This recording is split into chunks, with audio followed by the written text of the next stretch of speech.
Welcome back to LTS. Let's talk sports. On set with me right now is Michael Phillips, not the swimmer Michael Phillips, Michael Phelps, rather. But he's here to talk with us about cycling action that happens right here in Trinidad and Tobago. And Michael, welcome to the set. Thank you. Thank you for having me here. Yeah. So you're Michael. You're the Michael from Mike's Bikes. Yep. Right. The Mike. The Mike himself. Tell us a bit about, I know you are a sport promoter, so tell us a bit about your sporting history. Well, I pretty much grew up in cycling, came from a cycling family. And my father used to race. My grandfather was a former president of the Trinidad and Tobago Cycling Federation. And as well as my uncles and so on, cousins, brothers, all would have been involved in sport and cycling. And for me, it was a great opportunity to represent Trinidad and Tobago, to travel the world, to see things, learn things, and then try and apply them here with regards to the development of the sport, promoting events, and basically finding myself at around age 25 or so. I noticed, and everybody would have noticed, that the sport of cycling started to dip. Right. And something needed to be done, but you know, it was where did you need to start in terms of putting on the efforts, to get that.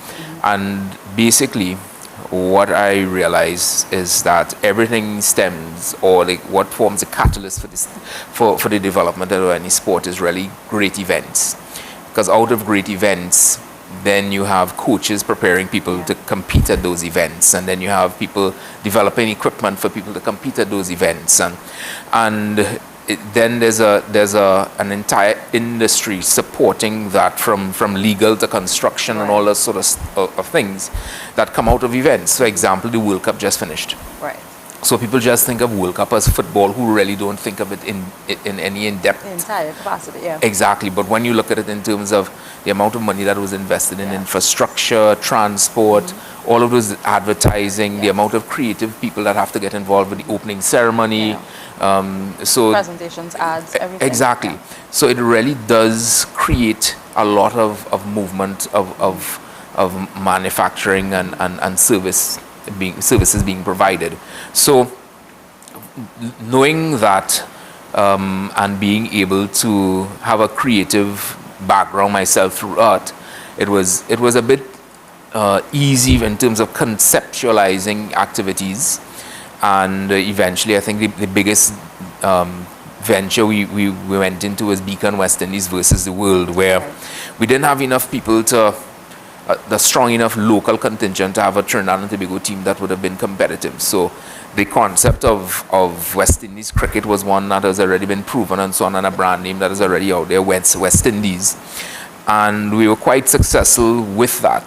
So it really formed that opportunity and supporting events around that we would have done, because at that point in time we were promoting about 70% of the racing calendar for the year, apart from Southern Games and the Tobago Cycling Classic, which those two events really held cycling together as having a, you know, that nothing else. Exactly. Yeah. So everything else had really kind of fallen away, and you know, so said, so done. It really did form that catalyst, and you know, immediately people started to get involved in the sport who was there before. Fortunately, we had a very long, great history with people like Roger Gibbon, Leslie King, Ian Atterley, Gene Samuel, Maxwell Cheeseman, you know, Leslie Rollins, all of these people that would have come before. Within the immediate memory of people going to the Arima Velodrome and seeing them race. So fortunately I had that to work with. We are now doing a lot more mountain biking and promoting mountain biking. That's pretty new, but again, the events have formed the catalysts that are causing people to encourage that. Yes, and out of that, people like Trailing Edge and Rainbow Warriors have done some work in terms of building trails in Chagaramas. I think Chagaramas is now heading in the direction of probably being the most accessible rainforest trails anywhere in the Caribbean. That is, and giving the added advantage of being able to see wildlife like howler monkeys, capuchin monkeys, and that sort of stuff.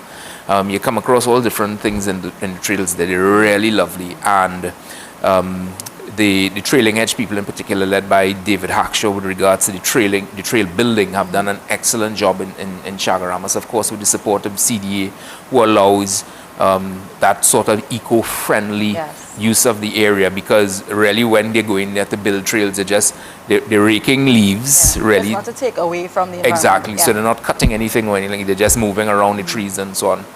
And so, those are some of the things that we have to look forward to. Of course, my main events now, we've kind of taken a little bit of a step back with regards to track cycling in particular. Right. Jasain and Trinidad and Tobago Cycling Federation, Southern Games, have led the way now in keeping track cycling going. Right. I still do my new edition of Cycling on the Avenue, which again is a Beacon-sponsored event, and that's on October 7th. So what we aim to do is to bring the aspects of culture, entertainment, and sport together in an event that a lot of our events are free to the public.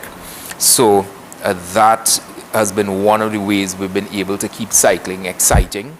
I could tell you from the retail side of it, owning a bike store, Mike's Bikes, that there's been no sign of bicycle sales plateauing. In fact, what people are willing to invest in a bicycle now, being whether it be their first bike or their second or third bikes, is something that 4 or 5 years ago they wouldn't invest that kind of money in a bike. But now you get that, Now it is, and out of that I just had to hire another mechanic this week gone, so there's more employment, coming out of it. Yeah. Because even while you were saying about Chagaramas, I'm thinking to myself, that also opens up, as you said, an avenue for more people to come, because now you have somebody to take care of the track, the trail. Exactly. So it's opening up that. Yeah, so it's very interesting, so many things that take place. And like let me give you one of the examples. We didn't realize that parking space would have been an issue for sending people on a wellness drive. Right.